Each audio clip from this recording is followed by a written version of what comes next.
Hi,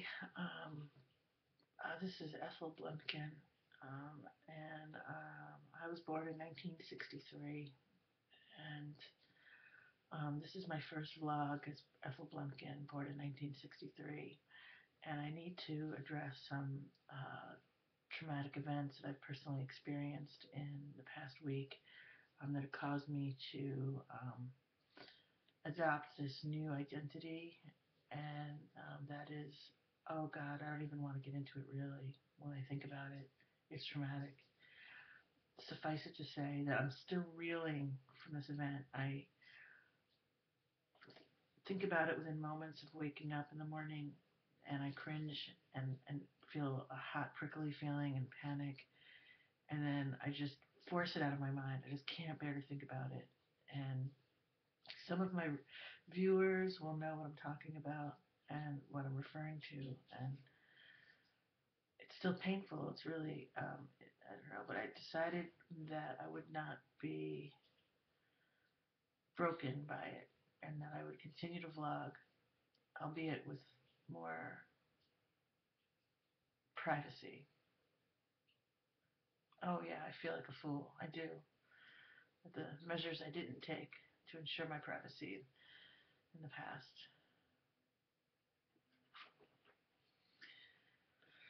Okay, this is what I'm going to cover in tonight's vlog. We had a tragedy this morning. One of our chickens, Foodie, was removed from the coop in the night and slaughtered by an animal. We're thinking a raccoon, and it's awful. When my husband went to shut the coop up last night, um, Ben, who's not the one that was going to be murdered, but Ben hopped out like she was still awake. And this is at 10 o'clock last night. And usually they're asleep, and she jumped out. So he didn't close up and lock the coop like he normally would because she was out hopping around. And I'm not sure if he decided, oh, I'll come back in a little while and get her in, and then forgot, or if he just got a little lazy about it. This has happened occasionally in the past year, and everything's always been okay. It's not something that we do regularly. We always close up the coop at night, but a few times, the chickens themselves are not ready to be cooped up in the coop, and we just let it slide. So that's what happened, and we never heard any screaming in the night or anything scary. Just this morning, he went to go feed them and came back and said, "There's a chicken missing." And then I kind of had it in my head that maybe they got out into the front yard. So we were looking out there, and then he looked out our kitchen doors and saw an unspeakably gory and sad sight on the patio. So he went to clean it up, and we didn't tell our daughter. I don't know what we're going to tell her. We're going to wait until she notices. I don't know what we're going to say. We can't tell her in any detail what happened, that's for sure. Um, but so so that happened this morning, and as the morning went on, Paul didn't seem. He was horrified, and we both expressed sadness to each other. And he did eat breakfast and drink coffee and seemed like in a fairly stable state. But as the morning went on, he started seeming more and more subdued and kind of shut down. And he had this gig coming up, this birthday party gig. We both had. I mean, I was going to be singing for some of it too. And I started thinking like, oh, this is really getting to him, and he's sad, and that's a bummer because we have to go to this birthday party and sing kid songs and be children's entertainers for money, decent money. This is a well-paying gig. So, and just not even about the money, just for all the children, and I don't know. This is kind of a wealthy family, so some of the people would be kind of fancy. It was, um, so I was concerned, and but he was just really quiet. It was just kind of quiet, a little shut down seeming. Um, Normally we're chatting with each other all the time, and there was no chatting. But he wasn't saying anything like, you know. Anyway, he was quiet. So then he went and got ready, dressed, all that, showered, shaved.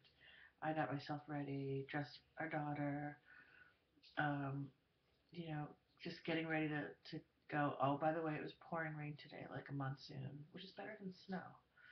But there's just this drenchy, foggy moistness. I don't know, that's not really a factor in any of this, but so we're getting ready to go. We are ready to go, and he just looks um, not well. And as we get into the car, he says, "I have a headache," and for him, when he says he has a headache, it's a migraine, and they make him really sick. And um, it was like, holy fuck. And I said, "Do you want to cancel?" And he said, "No, I've never canceled a gig for a migraine before." And I know he's played through them when he was in Captain Bog and Salty. So I thought, okay, he's a pro. He's gonna jump to life when we get there. We got there, and he did actually seem more lively. There was a smile on his face as he greeted the hostess, and we ate. They had a giant like hero sandwich, like 5 feet long sandwich, party sandwich. We ate one together, piece of that together, and mingled a little bit with guests. And he didn't seem as ill as he had in the car ride on the way over. And I was thinking, wow, like, yeah, that's great. He's getting keyed up. And so this house was like a large ranch house, a little bit in a way similar to this house where I live, fancier, but bigger, but similar layout where there's like a living room and then a kitchen and then another living room, playroom type of area. And in the playroom, I don't know if that's what they call it in their house, but that's where the children were and mothers and stuff. And then in the kitchen, there were a lot of like adult men, like, family relatives, family friends, whatever, and women, like drinking beers and standing around talking. And then a slightly more formal living room where there were a few elderly people sitting with canes and looking sour. And the hostess tells Paul, so I think you should set up in there, and then people can come see you if they want to. So right off the bat, Paul's like weirded out. Like now, the more fun-looking playroom where all the children were, like that is where intuitively he'd want to be playing, like where the children are playing, rather than trying to get all the kids to like migrate to like all the way across the house to another room that is like quiet and somber. Um, and that and this living room where she wanted us to play was pretty far from the living room, the room where the kids were, and so I don't know that they would even be like, oh wow, like let's go hear that guy. And these are little kids. These are 1, 2, 3, 4-year-olds, maybe a couple of 5-year-olds at best, like little. So it was weird, and but he was like, okay, that's what she wants. And there was one woman guest there that I am acquainted with from my mother's group. I don't know her too well, but she always seems really sweet, and she had like an infant that she was baby wearing, and then a little one who's about my daughter's age. And so I said to her, I was like, my husband, he's gonna play music. She was like, oh, cool. And so he set up in the living room and he started playing, and sure enough, this kind woman and her two little ones came in, and her daughter that is about 3.5.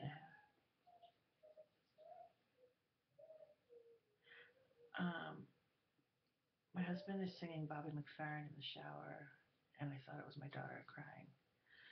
Okay, anyway, I guess he's starting to feel better. Anyway, this little girl is the sweetest pie, the sweetest little face. Just, she was dancing. He started with the Wheels on the Bus, and she was really happy with that. But then after Wheels on the Bus, he went to Itsy Bitsy Spider, and which a version that has like many lyrics. And I feel like that was a bit of a dud. And this little girl like wandered off, and then the mom followed her. And so then it was just me and my daughter, and very disgruntled looking old people, like old, like 100 years old, like I guess great grandparents or aunts or uncles, and like sitting with their canes and just like.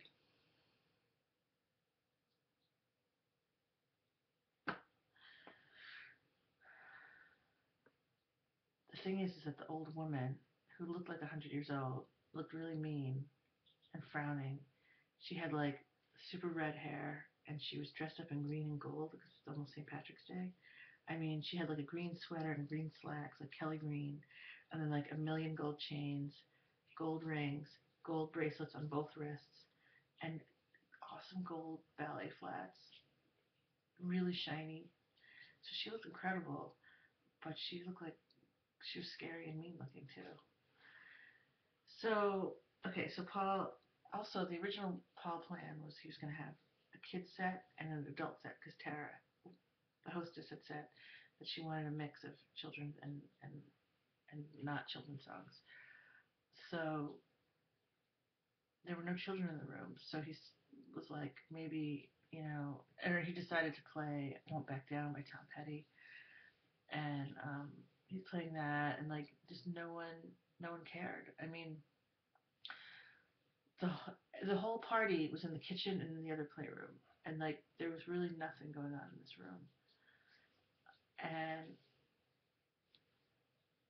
I'm thinking, I was kind of sweating for him, but I'm also thinking like I remember once long ago he said he didn't care how weird a gig was, like how lame, like people not paying attention, like if he's getting paid. If he's getting paid, he's just happy to be getting paid and he'll just do his thing. So I remember thinking like, he's tough, he can handle this. I would be freaking dying. But I don't have to sit here and die for him because he can do it. And he sounded really good. His playing sounded nice. His voice sounded good. He didn't look sick. And then after he won't back down, all of a sudden he looked like he was gonna collapse. And he was just like he looked bad. And I was like, "Are you okay?" And he's like, "What's the point of me playing in here? Like, I want to play for the kids. The kids aren't here." And I was like, "Well, maybe we should talk to Tara and just tell her that you feel like it'd be more fun if you played where the kids are rather than trying to draw all the kids away from their zone." He's like, "Yeah, maybe. I don't know." Yeah, he just seemed really out of it. He's like, "I have to go out and get fresh air." And so he just like left the party, and for maybe like minutes, 10 minutes, and no one seemed concerned. No one, Tara wasn't. Nobody was like, "Where's the guy?" But I have to wrap this up because he's still in the shower and I don't want to hear him talking about me. But basically, eventually, we cut it short, went home, no money. She tried to pay him, he wouldn't accept. So, um, I'm so it's pretty sucky, but I'm glad that he's feeling better. If he's singing Bobby McFerrin in the shower, don't worry, be happy. Then